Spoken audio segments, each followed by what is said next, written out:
ನಮಸ್ಕಾರ. ಉತ್ತರ ಕರ್ನಾಟಕ ನ್ಯೂಸ್ನ ಪ್ರೈಮ್ ಟೈಮ್ಗೆ ಸ್ವಾಗತ. ನಾನು ಹನುಮಂತ್ ದೇಶ್ಮುಖ್. ಒಂದೆಡೆ ರಷ್ಯಾದ ಅಧ್ಯಕ್ಷ ವ್ಲಾಡಿಮಿರ್ ಪುಟಿನ್ ಭಾರತಕ್ಕೆ ಬಂದು ದೆಹಲಿಯಲ್ಲಿ ಹೈ ಲೆವೆಲ್ ಮೀಟಿಂಗ್ ಮಾಡ್ತಿದ್ದಾರೆ. ಇಡೀ ಪ್ರಪಂಚದ ಕಣ್ಣು ಭಾರತದ ಮೇಲಿದೆ.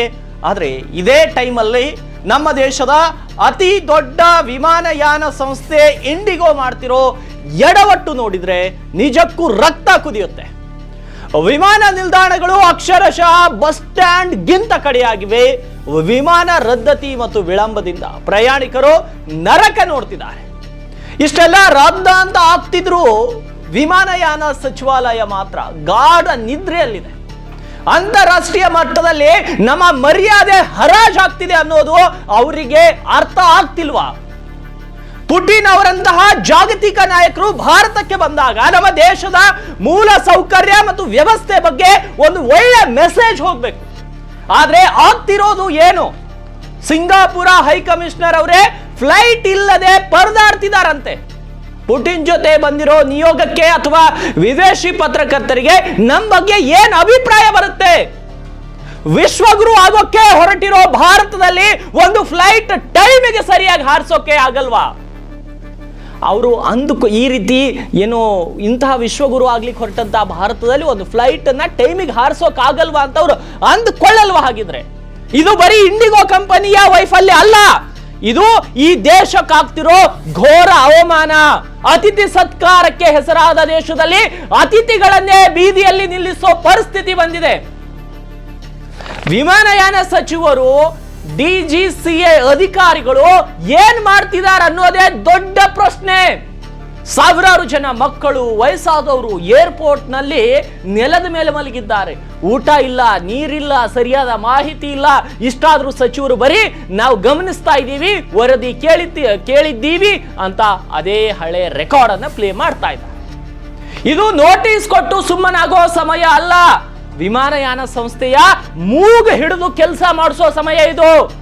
ಜನ ಟ್ಯಾಕ್ಸ್ ಕಟ್ಟೋದು, ದುಬಾರಿ ಟಿಕೆಟ್ ತಗೊಳ್ಳೋದು ಇದೇ ಕರ್ಮ ನೋಡಕ್ಕ. ನಿಮ್ಮ ಇಲಾಖೆ ನಿರ್ಲಕ್ಷ್ಯವೇ ಇವತ್ತು ಇಂಡಿಗೋ ಇಷ್ಟೊಂದು ಆಟ ಆಡೋಕೆ ಕಾರಣ. ಪೈಲಟ್ಗಳಿಗೆ 48 ಗಂಟೆಗಳ ಕಾಲ ರೆಸ್ಟ್ ಕೊಡಬೇಕು ಅನ್ನೋ ನಿಯಮವನ್ನ ಹಿಂಪಡಿತಿದ್ದೇವೆ ಅಂತ ಪ್ರೆಸ್ ನೋಟ್ ರಿಲೀಸ್ ಮಾಡಿದೆ. ಜೊತೆಗೆ ಮಂಜು ಹೆಚ್ಚಿರುವ ಕಾರಣ ಹೀಗಾಗ್ತಿದೆ ಎಂದಿದ್ದಾರೆ. ಮದುವೆ ಸೀಸನ್, ಟ್ರಾವೆಲ್ ಸೀಸನ್ ಅನ್ನೋ ಸಿಲ್ಲಿ ರೀಸನ್ ಅನ್ನ ಕೊಡ್ತಿದ್ದಾರೆ. ಇದನ್ನೆಲ್ಲ ನೋಡೋ ಸಾಮಾನ್ಯ ಜನರಿಗೂ ಇದರ ಬಂಡವಾಳ ಏನು ಅಂತ ಗೊತ್ತು. ಇಂಡಿಗೋಗೂ ಗೊತ್ತಿದೆ ಭಾರತದ ವಿಮಾನಯಾನ ಮಾರ್ಕೆಟ್ ನಲ್ಲಿ ನಾನೇ ರಾಜ ಅಂತ. ಕಾಂಪಿಟೇಷನ್ ಇಲ್ಲದಿರೋದ್ರಿಂದ ನಾವು ಹೆಂಗ್ ಬೇಕಾದ್ರೂ ಸರ್ವಿಸ್ ಕೊಡ್ತೀವಿ, ಬೇಕಿದ್ರೆ ಬನ್ನಿ, ಇಲ್ದಿದ್ರೆ ಹೋಗಿ ಅನ್ನೋ ದುರಂಕಾರ ಎದ್ದು ಕಾಣಿಸ್ತಾ ಇದೆ. ಸಿಸ್ಟಮ್ ಪ್ರಾಬ್ಲಮ್, ಆಪರೇಷನಲ್ ಪ್ರಾಬ್ಲಮ್ ಅಂತ ರೀಸನ್ ಕೊಡ್ತಿದ್ದಾರೆ. ಮದುವೆ ಮಿಸ್ ಆದವರಿಗೆ, ಅರ್ಜೆಂಟ್ ಕೆಲ್ಸಕ್ಕೆ ಹೋಗ್ಬೇಕಿದ್ದವರಿಗೆ ಇವರ ಸ್ವಾರಿ ಮತ್ತು ರಿಫಂಡ್ ಯಾವ ಮೂಲೆಗೆ ಬೇಕು? ಜನರಿಗೆ ಬೇರೆ ದಾರಿ ಇಲ್ಲ, ಬೇರೆ ವಿಮಾನಗಳು ದುಬಾರಿ ಬೆಲೆ ಅಂತ ಗೊತ್ತಾಗೆ ಇವರು ಇಷ್ಟೊಂದು ನೆಗ್ಸಿಲೆನ್ಸಿ ತೋರಿಸ್ತಿದ್ದಾರೆ. ಇದಕ್ಕೆಲ್ಲ ಕಡಿವಾಣ ಹಾಕಬೇಕಾದ ಸರ್ಕಾರ ಕಾರ್ಪೊರೇಟ್ ಕಂಪನಿಗಳ ಮುಂದೆ ಮಂಡಿ ಊರಿದೆ. ಇದು ಬರೀ ಒಂದು ಕಂಪನಿಯ ಸಮಸ್ಯೆ ಅಲ್ಲ, ಇದು ನವ ಭಾರತದ ಇಮೇಜ್ ಡ್ಯಾಮೇಜ್ ಮಾಡುವ ವಿಷಯ. ಇನ್ನಾದ್ರೂ ಕೇಂದ್ರ ಸರ್ಕಾರ ಮತ್ತು ವಿಮಾನಯಾನ ಸಚಿವರು ಕಠಿಣ ಕ್ರಮ ತಗೋಬೇಕು. ಭಾರತ ಬದಲಾಗ್ತಿದೆ ಅನ್ನೋ ಸ್ಲೋಗನ್ ಬರೀ ಭಾಷಣಕ್ಕೆ ಮಾತ್ರ ಸೀಮಿತ ಆಗುತ್ತೆ. ಇಂದು ಸಂಜೆ ಪುಟಿನ್ ಮತ್ತೆ ಮರಳಿ ರಷ್ಯಾಕ್ಕೆ ಹೋಗ್ತಿದ್ದಾರೆ. ಎಂತ ಸಂದರ್ಭ ನೋಡಿ. ರಷ್ಯಾದ ಜೊತೆ ಕೋಟಿಗಳಲ್ಲಿ ವ್ಯವಹಾರ ಮಾಡುವಂತ ಭಾರತ ರಷ್ಯಾದ ವ್ಲಾಡಿಮಿರ್ ಪುಟಿನ್ ಬಂದಾಗ ಇಂತಹ ಸಮಸ್ಯೆಗಳು ಎದುರಿಸ್ತಾ ಇದ್ದಾರೆ. ಅವ್ರ ಜೊತೆ ಬಂದಂತ ಪತ್ರಕರ್ತರು, ಹೈಕಮಿಷನರ್ ಅವರಿಗೂ ಫ್ಲೈಟ್ ಸಿಗದಂತ ಕಷ್ಟದ ಪರಿಸ್ಥಿತಿಯಲ್ಲಿ ನಮ್ಮ ಭಾರತ ಇದೆ. ವಿಶ್ವ ಗುರು ಆಗ್ತಾ ಇದೀವಿ, ವಿಶ್ವಕ್ಕೆ ಒಳ್ಳೆ ಸಂದೇಶವನ್ನ ಕೊಡಬೇಕಾದಂತ ದೇಶದಲ್ಲಿ ಇವತ್ತು ಮೊನೋಪೋಲಿ ಯಾವ ರೀತಿ ಇದೆ, ನಾನು ಅದಕ್ಕೆ ಹೇಳ್ತಾ ಇದ್ದೀನಿ. ಯಾವುದೇ ಒಂದು ಸೆಕ್ಟರ್ ಇರಲಿ, ಅದು ರಾಜಕಾರಣ ಇರಲಿ, ಉದ್ಯೋಗ ಇರಲಿ, ಕಾರ್ಪೊರೇಟ್ ಇರಲಿ, ಯಾವುದೇ ಇರಲಿ, ಎಂದು ಕೂಡ ಮೊನೋಪೋಲಿ, ಏಕಸ್ವಾಮ್ಯ ಇರಬಾರದು. ಏಕಸ್ವಾಮ್ಯ ಇದ್ದಾಗ ಇದೇ ರೀತಿ ಆಗುತ್ತೆ.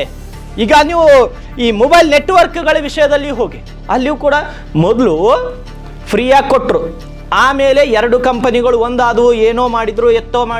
ಈಗ ಪ್ರತಿ ತಿಂಗಳು ಈ ಮೊಬೈಲ್ ರೀಚಾರ್ಜ್ನ ಬೆಲೆ 400ರಿಂದ 500 ರೂಪಾಯಿ. ಅದು ಬರೀ 2 GB ಡಾಟಾ ಪ್ರತಿ ದಿನಕ್ಕೆ. ಒಂದು ಟೈಮಲ್ಲಿ ಫ್ರೀ ಇತ್ತು, ಒಂದು ಟೈಮಲ್ಲಿ ತುಂಬ ಕಾಸ್ಟ್ಲಿ ಇತ್ತು, ಇಲ್ಲ ಅಂತಲ್ಲ. ಅದಾದ್ಮೇಲೆ ಫ್ರೀ ಕೊಟ್ಟರು, ಏನೋ ಮಾಡಿದ್ರು. ಇವತ್ತು ಮಾರ್ಕೆಟನ್ನು ತಮ್ಮ ಕಂಟ್ರೋಲಿಗೆ ತಗೊಂಡು ಇಡೀ ದೇಶವನ್ನು ಕಂಟ್ರೋಲ್ ಮಾಡ್ತಾ ಇದ್ದಾರೆ. ಕೇವಲ ಇದು ಮೊಬೈಲ್ ರೀಚಾರ್ಜ್ ಕತೆ ಅಲ್ಲ, ಕೇವಲ ಈ ಏರ್ಪೋರ್ಟ್ಗಳ ಕತೆ ಅಲ್ಲ. ಈ ದೇಶದಲ್ಲಿ ಮೊನೋಪೊಲಿ ಹೋಗಬೇಕು. ಮೊನೋಪೊಲಿ ಇಲ್ಲಿ ರಾಜಕಾರಣದಲ್ಲಿ, ಕುಟುಂಬ ರಾಜಕಾರಣ, ಕಾರ್ಪೊರೇಟ್ ಕಂಪನಿಗಳಲ್ಲಿ ಮೊನೋಪೊಲಿ. ಹೀಗಿದ್ರೆ ಈ ದೇಶದಲ್ಲಿರುವಂತ ಬಡವರು ಮುಂದೆ ಬರ್ಬೇಕು ಯಾವಾಗ? ಬಡವರು ಉದ್ಧಾರ ಆಗ್ಬೇಕು ಯಾವಾಗ? ಸ್ವದೇಶಿ ಚಳವಳಿ ನಡಿಬೇಕು ಯಾವಾಗ? ಸ್ವದೇಶದ ಹೆಸರು ಹೇಳಿ ಏನೇನೋ ಮಾಡ್ತಾ ಇದ್ದಾರೆ. ಇದಕ್ಕೆಲ್ಲ ಕಡಿವಾಣ ಹಾಕಬೇಕಾದವರು ಯಾರು? ಈ ಒಂದು ಕಾಂಪಿಟೇಟಿವ್ ಮಾರ್ಕೆಟ್ನಲ್ಲಿ ಮೊನೋಪೊಲಿ ಹೆಚ್ಚಾದಾಗ, ಡ್ಯೂಪೊಲಿ ಹೆಚ್ಚಾದಾಗ ಸಮಸ್ಯೆಗಳು ಎದುರಾಗೋದು ಖಂಡಿತ. ಯಾವುದೇ ಒಂದು ಮಾರ್ಕೆಟ್ನಲ್ಲಿ ಮೊನೋಪೊಲಿ ಇರಬಾರ್ದು. ಮತ್ತು 2-3 ಕಂಪನಿಗಳೇ ಇರಬೇಕಂತೇನಿಲ್ಲ, ಸಾವಿರಾರು ಕಂಪನಿಗಳು ಹುಟ್ಟಬೇಕು. ಆವಾಗ ಮಾತ್ರ ಈ ದೇಶದ ಜನರಿಗೆ ಎಲ್ಲ ವ್ಯವಸ್ಥೆ ಸಿಗುತ್ತೆ. ಇಲ್ಲಾಂದರೆ ತಾವು ಆಡಿದ್ದೇ ಆಟ, ಮಾಡಿದ್ದೇ ಪಾಠ ಅನ್ನೋ ರೀತಿಯಲ್ಲಿ ನಡೀತಾ ಇದೆ. ಎಸ್, ಮುಂದಿನ ಸುದ್ದಿ.